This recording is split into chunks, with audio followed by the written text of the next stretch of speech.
بسم اللہ الرحمن الرحیم۔ لیسا نہیں ہے، علی اوپر، کم تمہارے، علیکم تم پہ، جناحن کوئی گناہ، کوئی حرج، ان یہ کہ تبتغو تم تلاش کرو، فضلاً فضل، من سے، ربی رب کم تمہارے، من ربکم اپنے رب کی طرف سے، فاپس، اذا جب، افض تم لوٹو یعنی واپس پلٹو،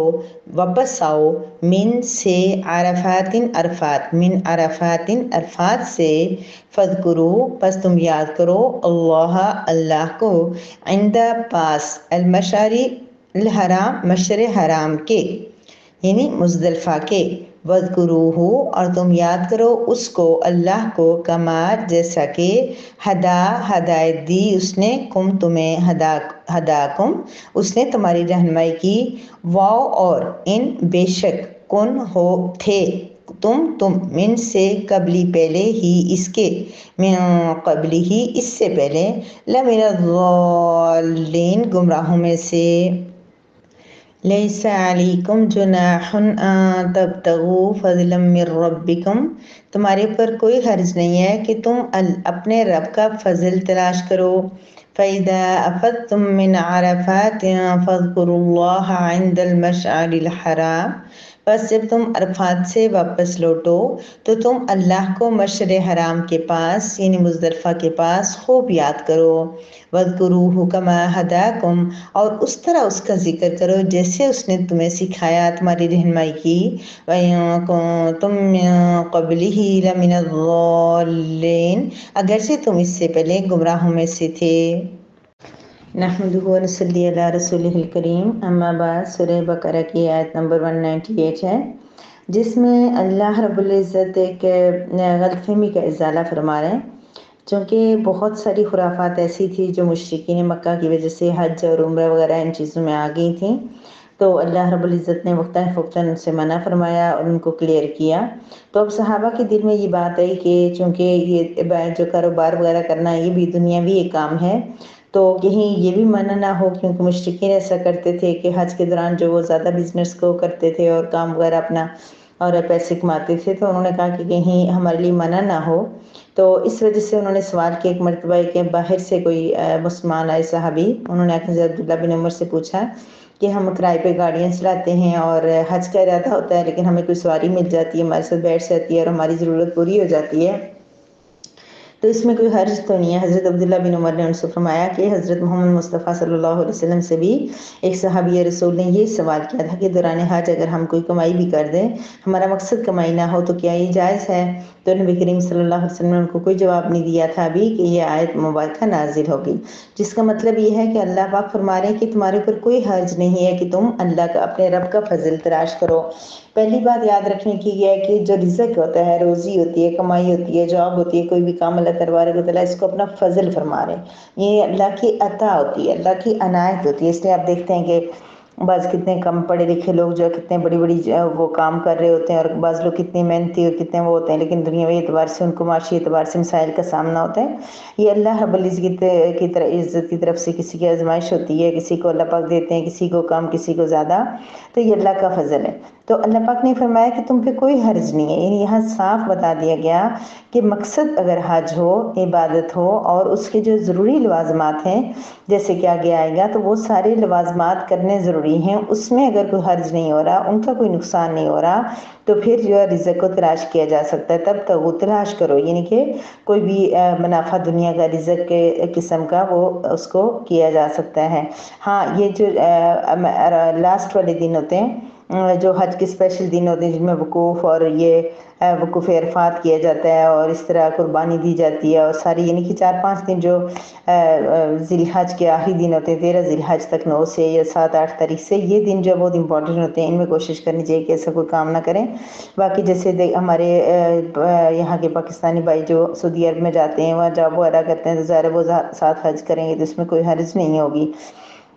لیکن یاد رکھیے کہ مقصد حج ہو، یعنی کہ کوئی حج کرنے کے لیے گیا ہو اور ساتھ اگر کوئی بزنس کاروبار کر لے، فائدہ اٹھا رہے، تو کوئی حرج نہیں ہوگی، لیکن کسی کا مقصد ہی وہاں مسجد حرام تک آنے تک بھی صرف اپنا کاروبار ہو، بزنس ہو، اور ساتھ وہ حج کر لے تو کچھ ثواب تو اس کو مل جائے گا، لیکن جو مقصد تھا حج کا وہ پورا نہیں ہوگا، یعنی کہ مقصد جو ہے وہ حج ہی کو رکھنا چاہیے۔ اب اللہ پاک کے اصول بیان فرما رہے ہیں کہ فَإِذَا أَفَضْتُم مِّنْ عَرَفَاتٍ فاذكروا الله عند المشعر الحرام۔ اب یہ ساری باتیں آج ہم سن لیتے ہیں، ہم اللہ پاک کا کلام سن رہے ہیں، پڑھ رہے ہیں، ہم اس کو سمجھنا چاہتے ہیں کہ اللہ رب العزت نے ہمیں کیسا طریقہ بتایا ہے، کیا بتایا ہے، لیکن اصل یہ ہے کہ یہ چیزیں ہمیں یاد نہیں رہتی جب تک ہمیں اللہ تبارک و تعالیٰ وہ پیاری جگہیں، وہ خوبصورت جگہیں حج کے ارکان کے ساتھ، حج کے لوازمات کے ساتھ ہمیں نہ دکھائیں، ہمیں اتنی زیادہ اچھی سمجھ نہیں آئے گی، کیونکہ مجھے خود ابھی عرفات اور مینا اور مزدلفہ اور یہ دو تین چیزیں آپس میں ڈاؤٹ فل ہو رہی تھی، ان کو کرتے ہوئے بہت ٹائم لگا ہے،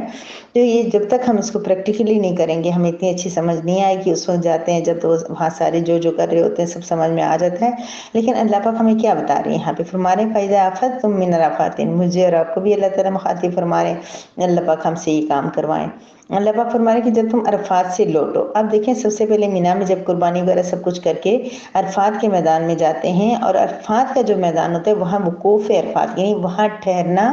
وہاں پہ اللہ کا ذکر کرنا اور عبادات کرنا، یہ سب سے زیادہ اہم رکن ہے۔ وقوف عرفات جسے کہتے ہیں، عرفات میں ٹھہرنا، یہ سب سے زیادہ اہم رکن ہے۔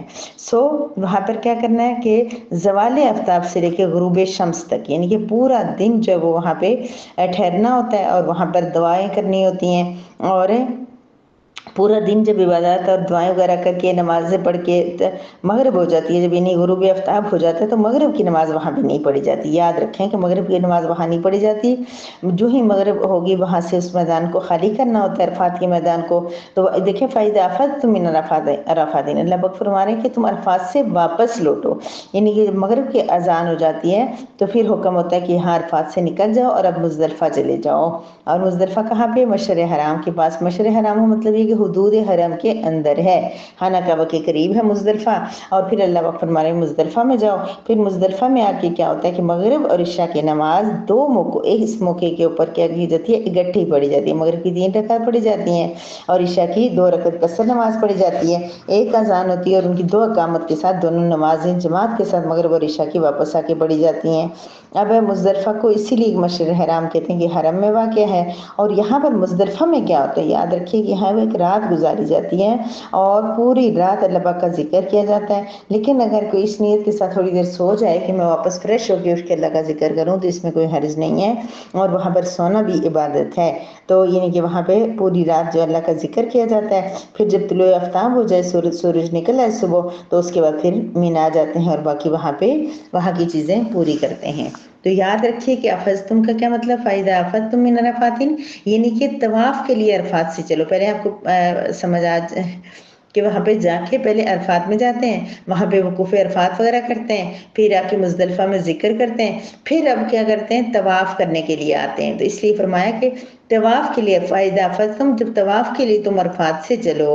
عرفات سے واپس آؤ کہ ادھر آ کے اب طواف کرنا ہے مکہ مکرمہ میں، تو تب کیا ہوگا؟ تو پھر کیا؟ فاذکروا اللہ عند المشعر الحرام، تو مشعر حرام یاد رکھیے کس کو کہتے ہیں؟ مزدلفہ کو۔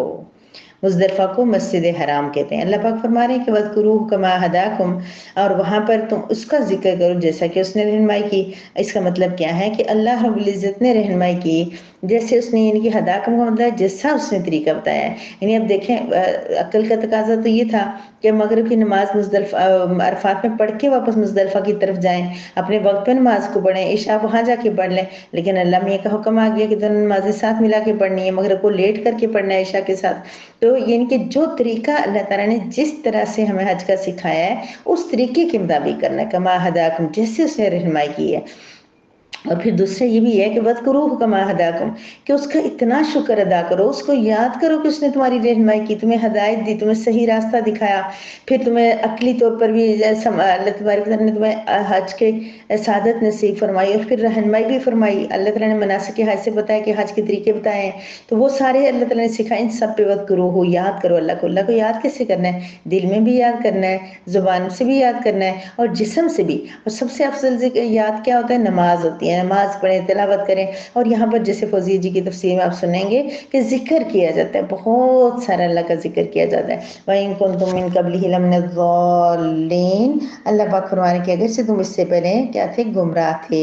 یعنی پہلے تمہیں طریقہ صحیح نہیں پتا تھا، مشرکین سے جو تم نے دیکھا اور اسی کے مطابق تم عمل کرتے چلے آئے. لیکن اب تمہارے پاس قرآن آ گیا، اللہ کے نبی آ گئے، لہٰذا تم صحیح طریقہ سیکھو اور اس کے مطابق ہی عمل کرو. پہلے تمہیں سمجھ نہیں تھی، اب سمجھ آ گئی. اور ہم سب ضالین تھے، دو چند سال پہلے ہمیں قرآن پاک نہیں پڑھتے تھے، ہمیں کچھ پتہ نہیں تھا دنیا کیا ہے، دین کیا ہے،